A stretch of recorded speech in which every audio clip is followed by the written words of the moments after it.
moo ma waxal qaddamta bi taqdimi la ali ya rasuluna wa xustul ula ya nasiri xaq bil xaq sallallahu alayhi wa sallam mu naan kii moo waxal yow yaa jiitu gaa yi yàlla yi dafa leen jiitoo mooy ca biir jiitu yàlla ga qaddamta bi taqdimi la ali waaye waxu solo la mboolem xeeti kawe yaa ko la yow Sëriñ Tuubaa yow Rasulullah sallallahu alayhi wa sallam mu naan kii moo waxal wa huwa akmalu wara xalqan wa xuluqan zahara wal mislu qad lam yura wa lam yura fi shiyam mu naan kii moo waxal Rasulullah mi moo gën a matale mbindeef yëpp bind ak jikko te ku mel ni moom mës sa am ba at ne tukki du amati mu naan kii moo jëlee dundam xaaj ko ñaari xaaj ni salaatu sitta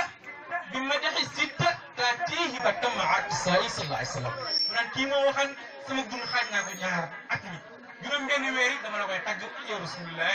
juróom-benni weer yi dama koy julli ci yow rasulullah sallallahu alayhi wa sallam